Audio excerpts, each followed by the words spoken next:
بسم اللہ الرحمن الرحیم۔ علم کے اسباب تین، خلق کے لیے علم کے اسباب تین، حواس، خبر صادق اور عقل۔ یہ تیسرا سبب اب اس کا بیان کرنے کا، وَأَمَّا الْعَقْلُ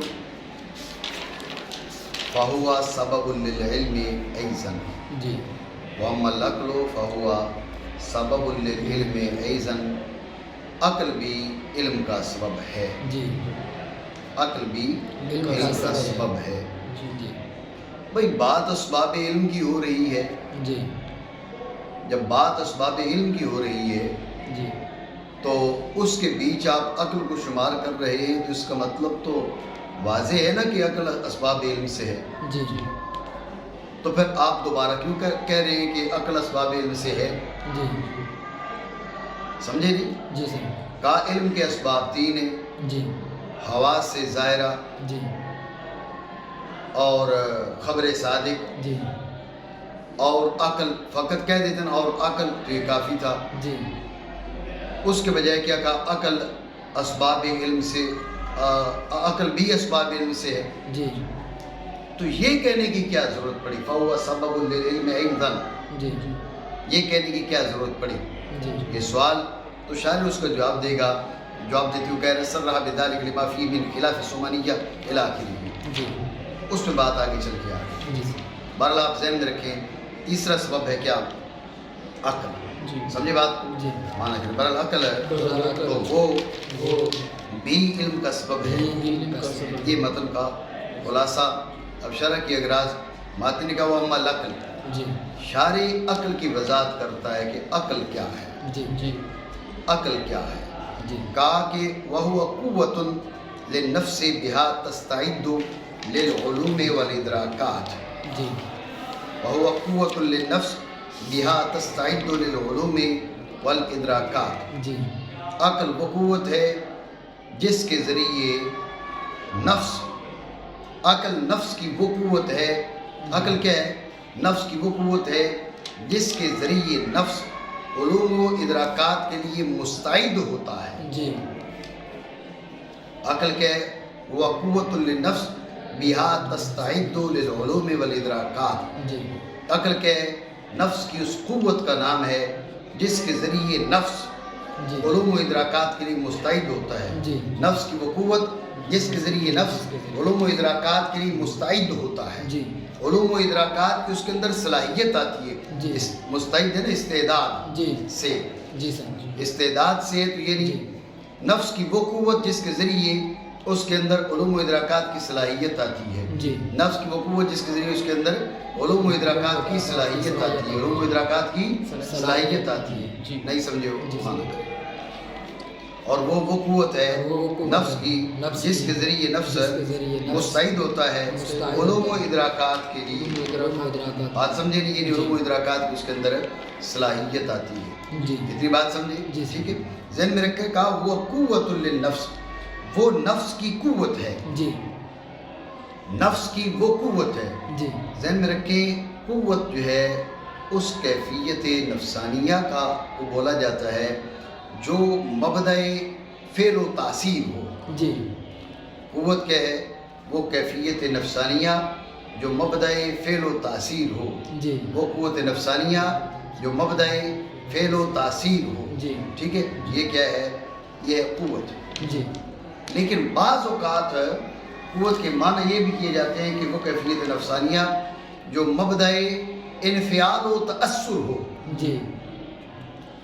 قوت کے ویسے معنی ہیں کہ وہ کیفیت نفسانیہ جو مبدأ فعل و تاثیر ہو، لیکن بعض اوقات قوت کے معنی یہ کیے جاتے ہیں کہ وہ کیفیت نفسانیہ جو مبدأ انفعال و تأثر ہو۔ ویسے مبدأ فعل و تاثیر دوسرے میں اثر کرنا، وہ کیفیت نفسانیہ جو دوسرے میں اثر کرنے کا مبدأ ہو۔ ٹھیک ہے، اور کبھی ایسے ہوتا ہے کہ دوسرے سے اثر قبول کرنے کا مبدأ، ویسے دوسرے میں اثر کرنے کا مبدأ، اور بعض اوقات دوسرے سے اثر قبول کرنے کا مبدأ۔ سمجھے؟ تو مبدأ فعل و تاثیر کی وجہ مبدأ انفعال و تأثر، یہاں پر یہ مراد ہے. قوت سے مراد ہے وہ کیفیت نفسانیہ جو مبدأ انفعال و تأثر یہاں پر. بات سمجھے نہیں؟ وہ قوت للنفس. نفس سے کیا مراد ہے؟ ذہن میں رکھیں، نفس سے مراد روح ہے. نفس سے مراد روح. ٹھیک ہو گیا؟ ذہن میں رکھیں روح کے بارے میں پھر اختلاف ہے کہ آیا اس کا ادراک ہو سکتا ہے، اس کے بارے میں اس کی معرفت ہو سکتی ہے یا نہیں ہو سکتی. اس کی معرفت ہماری دسترس میں ہے یا نہیں ہے. بعض نے تو انکار کیا، بعض اہل علم نے اس کی تعریف کی. ٹھیک ہے، پھر جنہوں نے تعریف کی ان میں اختلاف. بعض نے کہا یہ جوہر مجرد ہے، بدن کے ساتھ غیر حال فی البدن بل متعلق بھی تعلق التدبیر والتصرف. جوہر مجرد غیر حال فیہ بل متعلق بھی تعلق التدبیر والتصرف.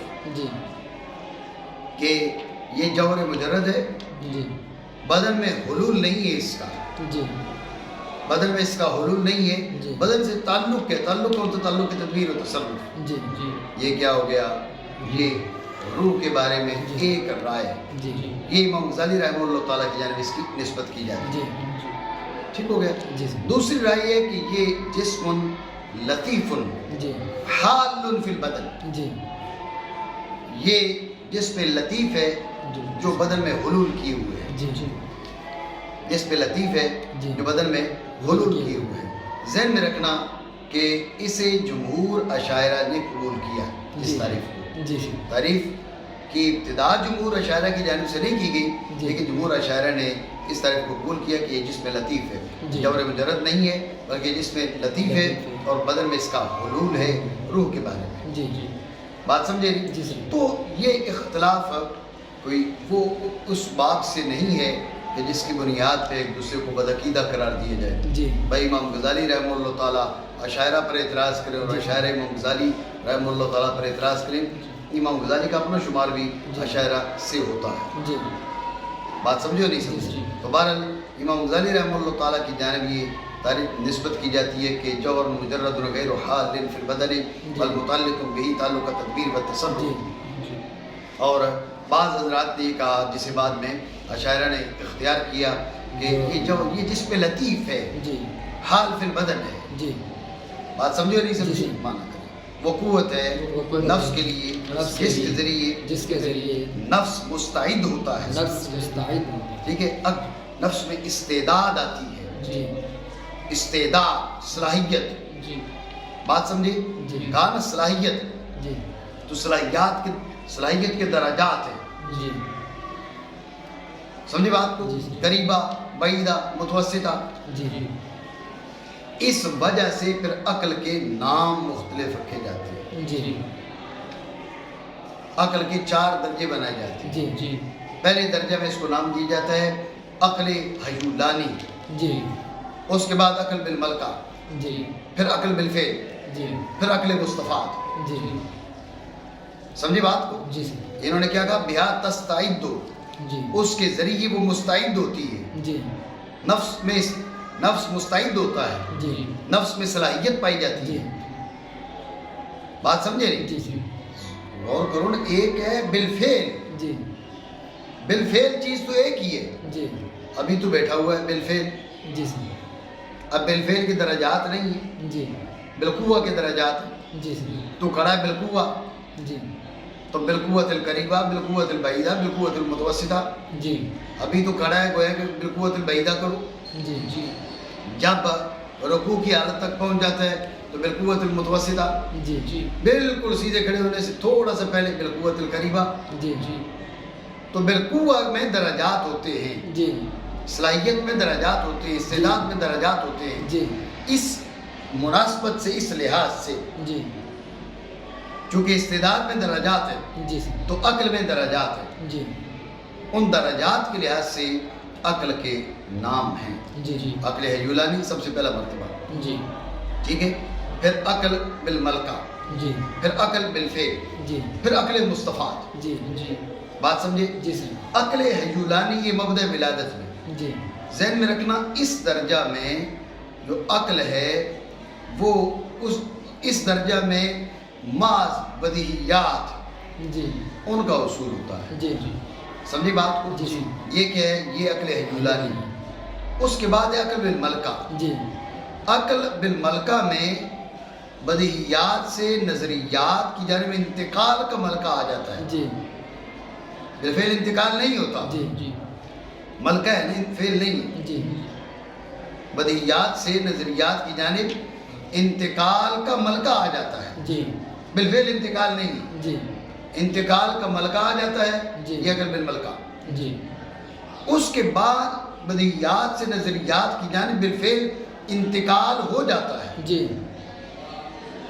سمجھے بات؟ نظریات کے ہیں وہ حاصل ہو جاتے ہیں، بالفعل ان کا اصول ہو جاتا ہے. یہ کیا ہے؟ یہ ہے عقل بالفعل. اس کے اوپر جو درجہ ہے کمال کا، عقل کے کمال کا درجہ. سمجھی بات کو؟ کہ نظریات، جمیع نظریات حاصل ہو سکتے یا نہیں ہو سکتے، اس میں اختلاف ہے. بعض نے کہا بھی جمیع نظریات حاصل نہیں ہو سکتے، لیکن کچھ ایسی نفوذ قدسیہ جیسے انبیاء کرام علی نبینا علیہ السلام، بالخصوص حضور رحمت عالم سید عالم صلی اللہ تعالیٰ علیہ وآلہ وسلم کی ذات والا، جن کے بارے میں اللہ رب العالمین نے فرمایا وَعَلَّمَكَ مَا لَمْ تَكُنْ تَعْلَمْ وَكَانَ فَضْلُ اللَّهِ عَلَيْكَ عَظِيمًا. یہ جو ہستی ہیں حضور سید عالم صلی اللہ تعالیٰ علیہ وآلہ وسلم کی، اور انبیاء کی جو ہستیاں ہیں، ان کے بارے میں یہ کہا جا سکتا ہے کہ ان کو جمیع نظریات حاصل ہو سکتے ہیں، بلکہ حضور کو جمیع نظریات حاصل ہو گئے.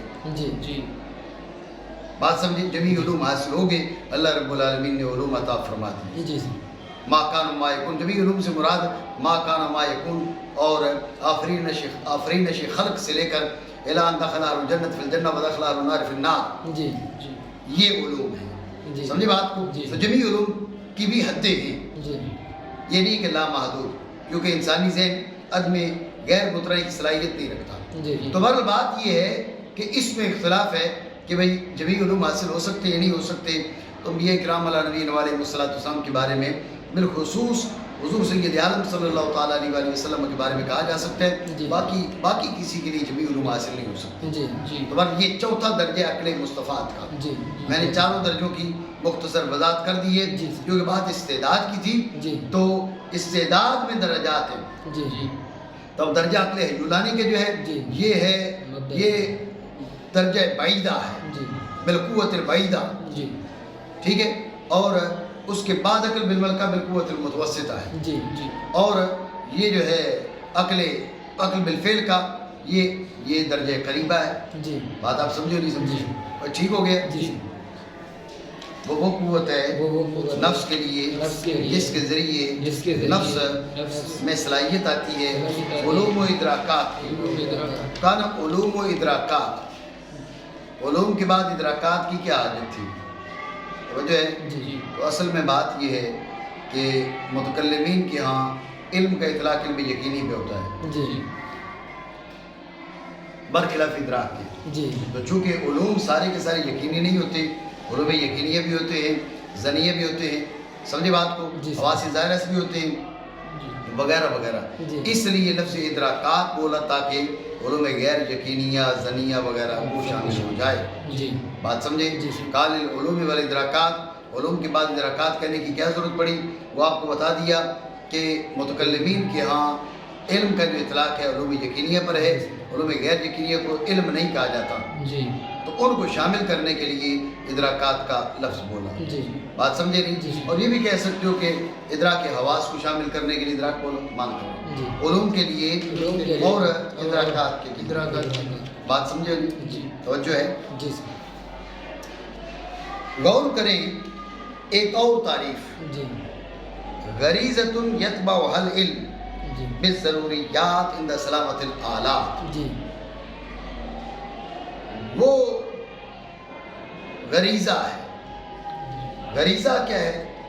ذہن میں رکھیں، وہ صفت ہے جو اول ولادت میں اس کے اندر جو ہے ودیت کر دی جائے، رکھ دی جائے. ایک ہے بعد از ولادت کچھ عرصے بعد اس میں ایک خوبی پیدا ہوتی ہے. جی جی. یہ کیا ہے؟ غریزہ. جی جی. یعنی از ابتدا اس کے اندر ودیت کر دی گئی. جی. یہ وہ صفت ہے جو از ابتدا اس کے اندر ودیت کر دی گئی. جی. بات سمجھے؟ یہ غریزہ ہے. جی. کا یتبع حل علم بالضروریات. جی. یہ وہ غریزہ ہے، یہ وہ قوت ہے، یہ وہ صفت ہے، جی. یہ وہ پیدائشی صفت ہے. کیوں کہو؟ جی. یہ وہ پیدائشی صفت ہے کہ جس کو ضروریات کا علم لازم ہے، جس کو بدیہیات کا علم لازم ہے. جی. توجہ ہے نہیں؟ جی. جی. جی. یہ وہ قوت ہے، یہ وہ صفت ہے، یہ وہ پیدائشی صفت ہے. جی. توجہ ہے؟ جی. یہ وہ پیدائشی صفت ہے کہ جس کو بدیہیات کا علم لازم ہے. جی. جی. یہ وہ پیدائشی صفت ہے جس کو بدیہیات کا علم لازم ہے. جی. بات سمجھے؟ جی جی. ٹھیک ہے. جی. ایک بندہ اندھا ہے، جو مبصرات ہے نا، ان کا تعلق تو بدیہیات سے بنتا ہے، یہ باب بدیہیات سے بنتے ہیں. جی. جی. جی. تو اب آپ کہہ رہے ہیں بھئی یہ وہ قوت ہے کہ یہ وہ پیدائشی صفت ہے جس کو بدیہیات کا علم لازم ہے. وہ اندھا ہے، اس کو نظر ہی کچھ نہیں آتا. جی. وہ بہر ہے، اس کو سنائی کچھ نہیں دیتا. جی. بدیہیات کا اگر علم لازم ہے تو اس کو دیکھنا کیوں لازم نہیں ہے؟ جی. اس کو سنائی دینا کیوں لازم نہیں ہے؟ جی. اعتراض بنا نہیں؟ جی سر. اس کا جواب دیتے ہو کہا اندہ سلامت الآلات. اندہ سلامت الآلات. آلات سلامت ہو، آنکھیں ٹھیک ہوں، جی. کان ٹھیک ہوں. جی.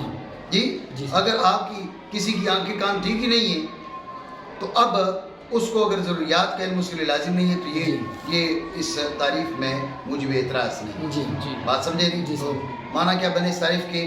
معنی یہ بنے کہ عقل وہ پیدائشی وصف ہے، جی. وہ پیدائشی صفت ہے کہ آلات کی سلامتی کے وقت اسے بدیہیات کا علم لازم ہے. جی. جی.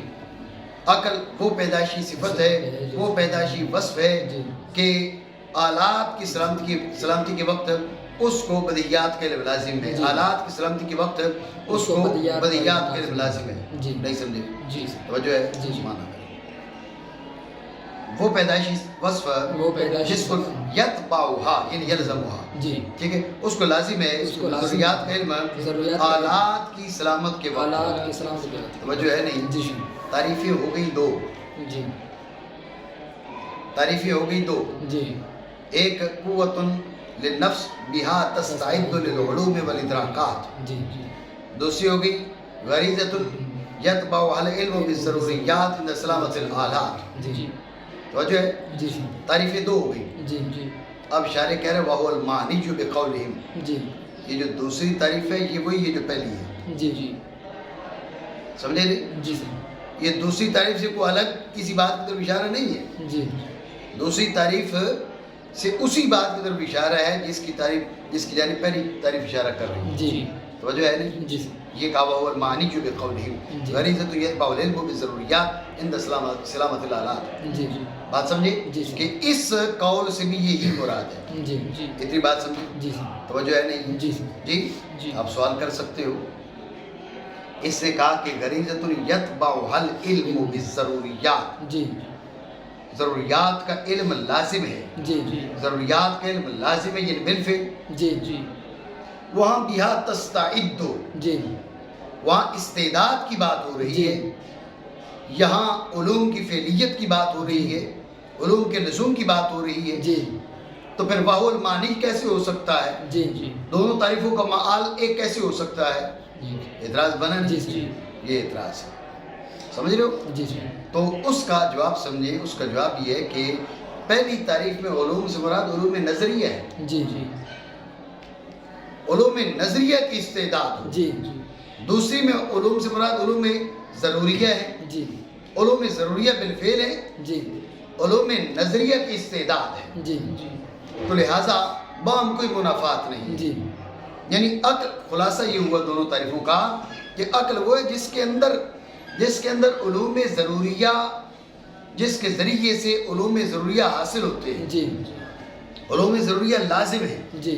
البتہ علوم نظریہ کی استعداد ہوتی ہے. جی. پھر استعداد کے درجات وہ 4 درجے عقل کے آپ کو بتائے ہیں. جی. عقل حیولانی، عقل بالملکہ، جی عقل بالفعل، جی عقل مستفاد، جی عقل یونانی، عقل بالملکہ، عقل بالفعل، عقل مستفاد. جی بات سمجھے؟ جی یہ 4 درجات پھر عقل کے ہو جاتے ہیں. تو ذہن میں رکھیں کہ معال دونوں کا ایک ہے. جی اس میں تستعدو کہا، یہاں پر یلزم کہا، جی منافات نہیں ہے. جی اس لیے کہ تستعدو سے مراد تھا علوم نظریہ، جی یلزم کا مطلب ہے علوم ضروریہ. جی بات سمجھے؟ جی جی یہ 2 تعریفیں ہو گئی، جی جی دونوں کا معال ایک ہے. بہول مانی سے اسی بات کی طرف اشارہ جی ہے. جی تیسری تعریف وکیل جوہر تدرک به الغائبات بالوسائط والمحسوسات بالمشاہدہ. جی جی کہ جوہر تدرک به الغائبات بالوسائط والمحسوسات بالمشاہدہ. جی اس تعریف میں اور پچھلی 2 تعریفوں میں کچھ فرق ہے، جی فرق کل بتاتے ہیں.